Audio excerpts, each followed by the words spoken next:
Hi guys, so welcome back to my channel. Okay, so this video is about how much do you need before you come to Korea and on your first month, in your first month when you're here already, right? This is essentially everything that I experienced. So we're gonna get started. Title sequence.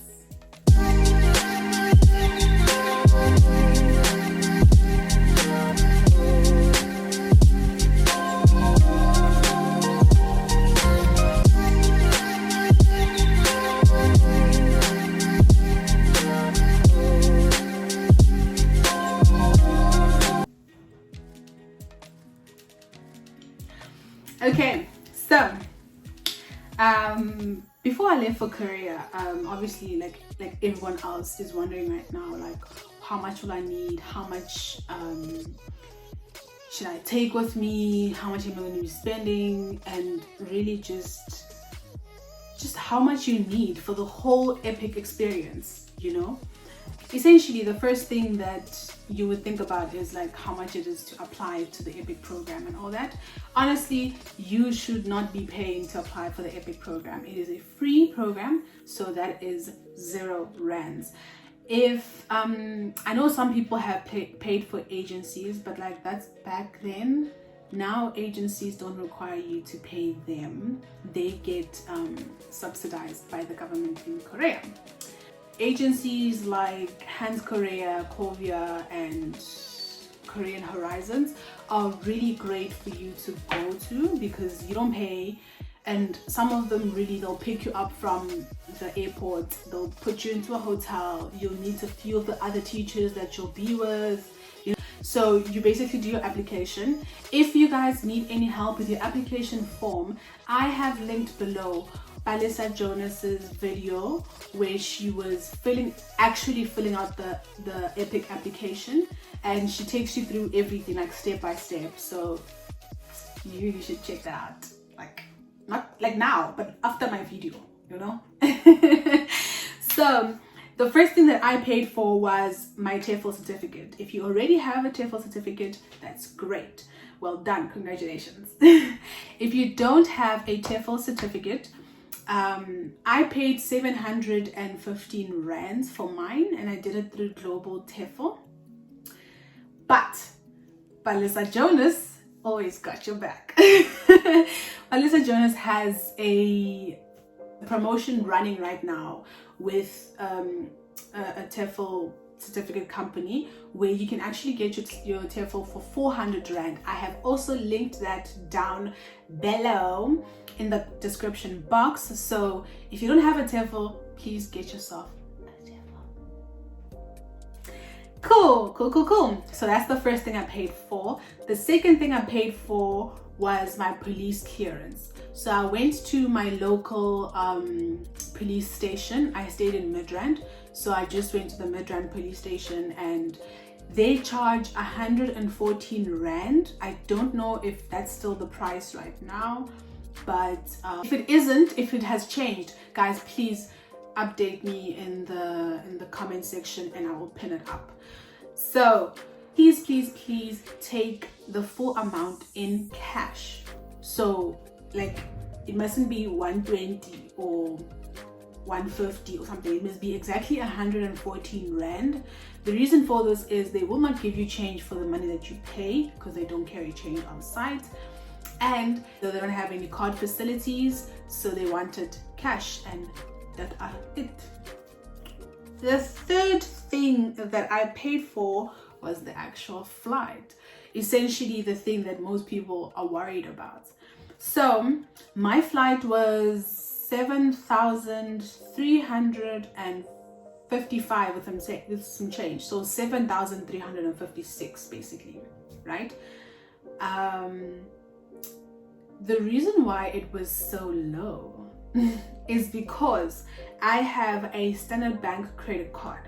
So if you have a Standard Bank credit card, you should probably go apply or get your ticket through Leisure Desk. You can get your ticket on there. Most of them are literally like 7,000. This was a lot cheaper than what I was going to pay. The original price then was 9,000 Rand, just about. I also asked around. Currently, the flights to South Korea are between 10,000 all the way till 22,000. Just a quick disclaimer again, I did not pay to verify my degree. The reason why I didn't is because I went to the Department of Education before the SAQA standard was put in place, right? To verify a degree is about 900 Rand now. DERCO, which is where you will apostle your degree and your police clearance, they do not charge you, and it takes about 10 minutes.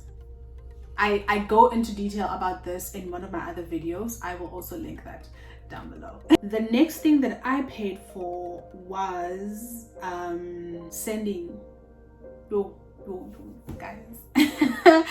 So I had to send my final documentation. I had to send it all to Korea. This was 600 Rand through DHL, and it made its way to Korea in 3 days. Please make sure that you send in the correct documentation, and your letters of recommendation, both of them need to be hand signed. So you need to print the letter and then have the person sign it, and that's the letter that you send. I enforced this because I had to pay 600 Rand twice because, why am I talking with my hands? I had to pay 600 Rand twice because one of my letters of recommendation was a scanned letter. So I had to reprint it and then have the person sign it and then send that. So I paid 1,200 to post my documents. But you, being a very brilliant person, will only pay 600 Rand. You have to pay 900 Rand for your visa. I don't think that has changed. You get an E2 visa. Please take cash with you. They don't have card facilities. So you can contact them if you're going to transfer it to their bank and all that. I went straight to the offices and I applied. If you can't do that, you can actually call them and contact them and ask them how do you post your stuff, and then pay them through you wire the money to them. Cool. So now that's all the stuff before you have to move to Korea. So that is officially everything you would have to pay for before you leave for Korea. It is a lot of money. I will put the final amount here because clearly mental maths, 1 + 1 is what? I don't know. So moving in the first month. So I'm gonna read from this thing. I wrote pointers so I stick to the script and I don't waste your time. So Epik will really just tell you that you need a month's salary, right? You need about 14,000 Rand. I had 2,500 Rand in my bank account when I left South Africa for Korea. Guys, please don't do what I did. Please don't. It's a risk, and I legit was blessed. I took 2,000 Rand, 2,500 Rand, and luckily the first 2 weeks you're here, you're at orientation. This is if you went through the Epik program. I went to orientation, which is great. There's a video for that, guys. Check it out. And then I had to go to my apartment now. Luckily, my co-teacher is amazing. So I didn't have any bedding when I came here, so I had to get bedding. My co-teacher got me my bedding, and he was supposed to receive my settlement allowance, which I also get into detail on one of my videos. The next day, they sent me 300,000 won, which is give or take 4,000 rands. But now I had to pay back your boy because bedding is expensive in Korea. So please, that's why they say you must come with the first month's salary. Bedding is pretty expensive. Okay, so I had to send him that money back. Also, lucky for me, a day or 2 days after that, where I used to stay back home, I bought that apartment. So the tenant that was there paid her rent months in advance. So I had like a surplus of money now, right? And luckily I was able to keep like details of how much I spent, how much I needed for that first month before I got my salary. And that all amounted to about 9,500. This was food, and I was eating takeaway a lot because I didn't know what to cook, where to start. I couldn't read Korean. Everything was just brand new, right? So the amount was like 9,500, and we didn't get any quarantine care packages, so I definitely had to buy my foods. But now luckily some folks get quarantine packages. And it looks like, I also just found out recently that you don't have to pay for your testing at the airport, but they will test you for COVID to check if you have it or you don't have it. Epik will probably say like all the teachers need to get tested at the airport, and just to confirm that everyone is negative and all that stuff. It's probably going to be part of one of the things that you need to do here. I just remembered, you have to pay 50,000 won for a medical examination. You get this medical exam done at the orientation, which comes out of your own pocket. So I was just like playing myself the whole time, guys. The whole time I was just like playing myself. So please don't come with 2.5 like I did. Do not come with just like 2,500 and think guys. I would really suggest that you come with more than 10,000 rand for your first month here. Food in Korea is not expensive, especially takeaway, right? Food that is the most expensive is usually fruits and vegetables because they are rare.